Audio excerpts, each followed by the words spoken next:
ಇನ್ನು ಅಮೆರಿಕ ಮತ್ತು ಇರಾನ್ ನಡುವೆ ತಾತ್ಕಾಲಿಕ ಕದನ ವಿರಾಮ ಘೋಷಣೆಯಾಗಿದೆ. 2 ವಾರ ಕದನ ವಿರಾಮ ಇದು. ಭಾರತ ಉಭಯ ದೇಶಗಳ ಈ ನಿರ್ಧಾರವನ್ನ ಸ್ವಾಗತ ಮಾಡಿದೆ. ಆದ್ರೆ ಇಲ್ಲಿ ಉಭಯ ದೇಶಗಳ ನಡುವೆ ಮಾತುಕತೆ ನಡೆಸುವ ಅಗತ್ಯವಿದೆ. ಅಮೆರಿಕ ಇರಾನ್ ಕದನ ವಿರಾಮದ ಬಗ್ಗೆ ಭಾರತದಿಂದ ಸಿಕ್ಕಿರುವಂತಹ ಪ್ರತಿಕ್ರಿಯೆ. ಈಗೇನೋ ಕದನ ವಿರಾಮವನ್ನ ಘೋಷಣೆ ಮಾಡಿದ್ದಾರೆ. ಮಧ್ಯಸ್ಥಿಕೆಯಿಂದ ಆಗಿರುವಂತಹ ಕದನ ವಿರಾಮ ನಿರ್ಧಾರ ಇದು. ಆದರೆ ಉಭಯ ದೇಶಗಳು ಮಾತುಕತೆಯನ್ನು ನಡೆಸುವಂತಹ ಅಗತ್ಯತೆ ಇದೆ. ಕಂಪ್ಲೀಟ್ ಆಗಿ ಈ ಯುದ್ಧ ಮುಕ್ತಾಯ ಆಗಬೇಕು. ಇರಾನ್ ಇರಬಹುದು, ಅಮೆರಿಕ ಇರಬಹುದು, ಅರಬ್ ರಾಷ್ಟ್ರಗಳಿರಬಹುದು, ಈ ಭಾಗಗಳಲ್ಲಿ ಶಾಂತಿ ನೆಲೆಸಬೇಕು. ಮತ್ತೆಂದೂ ಕೂಡ ಆ ಭಾಗದ ಜನತೆಯಲ್ಲಿ ಯುದ್ಧದ ಭೀತಿ ಆವರಿಸಿರಬಾರದು.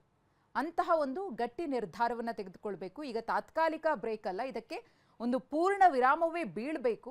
ಹಾಗಾಗಿ ಉಭಯ ದೇಶಗಳೂ ಕೂಡ ಕೂತು ಮಾತುಕತೆಯನ್ನು ನಡೆಸುವುದು ಅನಿವಾರ್ಯ.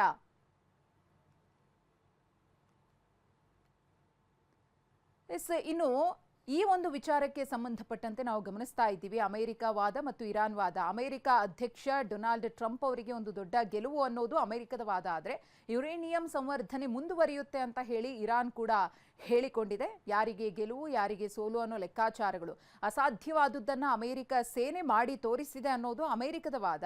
ಇನ್ನು ಹಾರ್ಮೂಜ್ ಮೇಲೆ ಇರಾನ್ ಮತ್ತು ಒಮಾನ್ ಹಿಡಿತ ಮುಂದುವರಿಯುತ್ತೆ ಅನ್ನೋದು ಇರಾನ್ ಕಡೆಯಿಂದ ಸಿಗ್ತಾ ಇರುವಂತಹ ಮಾಹಿತಿ.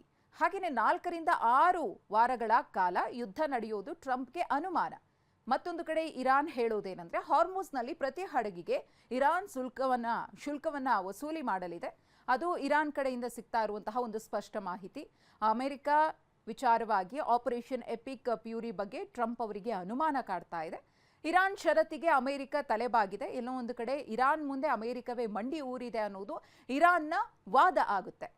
ಸೇನಾ ಕಾರ್ಯಾಚರಣೆಯ ಮುಖ್ಯ ಉದ್ದೇಶವನ್ನು ನಾವು ಸಾಧಿಸಿದ್ದೇವೆ, ಎಲ್ಲೆಲ್ಲಿ ಹೊಡಿಬೇಕಿತ್ತೋ ಅಲ್ಲಿಗೆ ನಮ್ಮ ಸೇನೆ ನುಗ್ಗಿದೆ, ನಾವು ನಮ್ಮ ಗುರಿಯನ್ನು ತಲುಪಿದ್ದೀವಿ ಅನ್ನೋದು ಅಮೆರಿಕದ ವಾದ.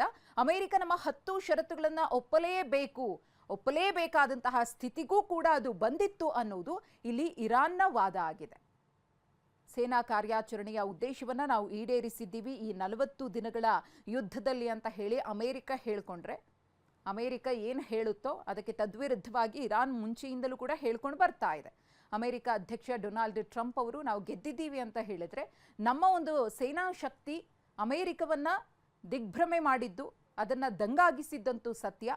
ಹಾಗಾಗಿನೇ ನಮ್ಮ 10 ಷರತ್ತುಗಳನ್ನು ಒಪ್ಪಿಕೊಂಡು ಇವತ್ತು ಅಮೆರಿಕ ಕದನ ವಿರಾಮವನ್ನು ಘೋಷಣೆ ಮಾಡಿದೆ ಅನ್ನೋದು ಇರಾನ್ನ ವಾದ ಆಗಿದೆ.